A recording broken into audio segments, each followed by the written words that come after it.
Hi, I'm Caroline. Welcome back to Bookish Brits, April Showers, Month of Feels.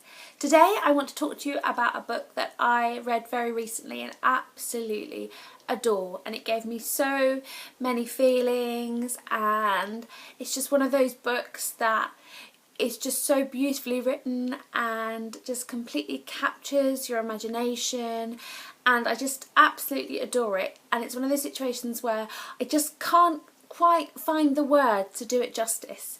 So I'm going to attempt today, rather than try and be eloquent, I'm just going to lay it all out there, why I love this book, why I think that you should read it. So yeah, the book I want to talk to you about today is The Strange and Beautiful Sorrows of Ava Lavender by Leslye Walton. It is just such a beautiful, beautiful read. It's one of those books that is not going to be for everybody. It is certainly, it's got quite a meandering pace. It's definitely a kind of character-driven novel rather than a plot-driven novel. That's not to say that the plot itself isn't compelling. It's twisting and turning, and it goes off at tangents. It's like having a conversation with your best friend and telling them about your family history. Generally chronological, but then you kind of go off and talk about something else and introduce another character and kind of give us a bit more of a backstory. It is just beautifully written, so gorgeous, and I just can't, I can't explain it.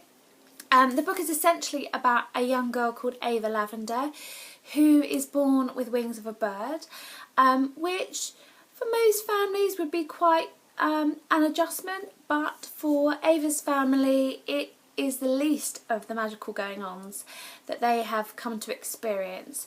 The book starts with Ava introducing herself, and you know then that it's actually Ava's voice that's guiding the story, but then quickly goes back 4 generations down the maternal line and begins the story with the birth of her grandmother, and we get to meet her great-grandparents, and essentially it's a book about love, about surviving love, and we get to see how the experiences of love have left their emotional and psychological and physical scars on this family of women. We get to see how those experiences have led on and had an effect on the experiences of the next generation, till eventually about halfway in the book we get to meet Ava again. From that point onwards the pace of the plot picks up quite quickly, and the plot itself is fairly simple. Ava has been brought up in kind of isolation within the grounds of the family home, a home that has itself quite an interesting history, and it's a history that we get to explore with the author. Ava then has got to the point in her life where she's ready to literally spread her wings and get to know the outside, and it's just a really beautiful, beautiful story about this family of women and how they, for better or worse, have coped with having had their hearts broken. The story itself is, it is sad, and at points there are some really kind of disturbing situations that occur, but because, I don't know, because of the kind of magical elements, it felt very fairy tale like, and so although I was very touched by the situations that occurred, I found that I didn't get weighed down by the kind of horrific, more depressing, sad elements of the book. It was almost like I could experience them, but kind of detached in a way. The thing about this book is that the horrors of the story highlight the beauty of the story, and there are some really beautiful things. Yes, it's a story about love, but as much as it's about romantic love and the failings of romantic love and kind of surviving that situation, it's also about familial love and friendship. There's a real strong core of friendship throughout this book, and even those kind of romantic heroes that are presented to us and our heroines, those that are most striking are those that really provide an unconditional, supportive, loving friendship as a base to the possible romantic elements. I have to say that I was quite surprised when I finished reading it. I knew going into this book that it was a YA book, but having read the book I felt the need to just confirm that. And it is a YA book, but it is quite a dark book, and I think it's a book that would very much be enjoyed as a crossover by adults. I certainly loved it. It's definitely a book that I would probably avoid recommending to younger readers.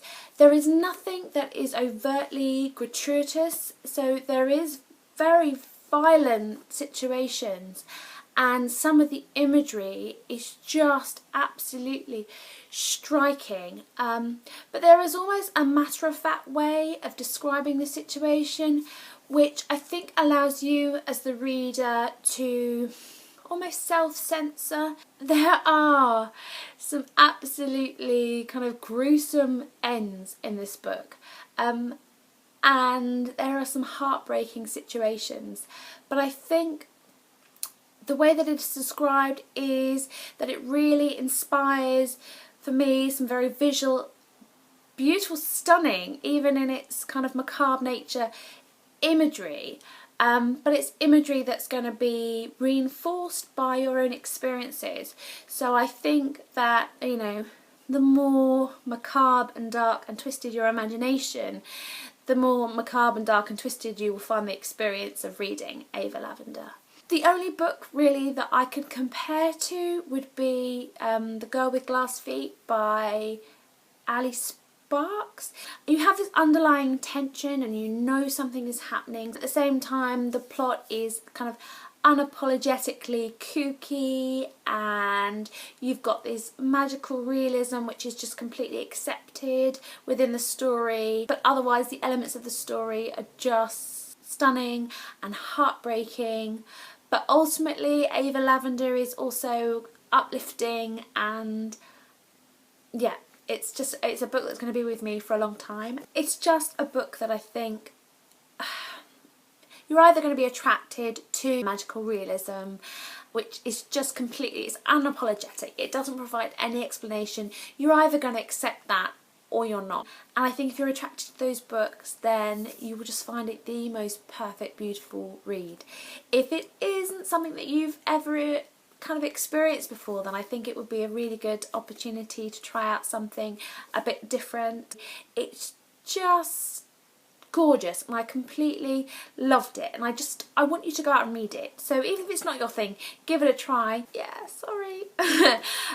If you want to read a kind of a bit more kind of concise review, then I really recommend that you check out Caitlin's review over at the Cait Files. She just put into words exactly how I feel about this book, so I'm going to leave the link to her review down in the information below, and I suggest if you're still kind of on the fence about reading Ava Lavender that you check out her review. And if you have read Ava Lavender, how do you feel about it? Can you let me know in the comments below? I love hearing from you all. And yeah, that's it for me for now.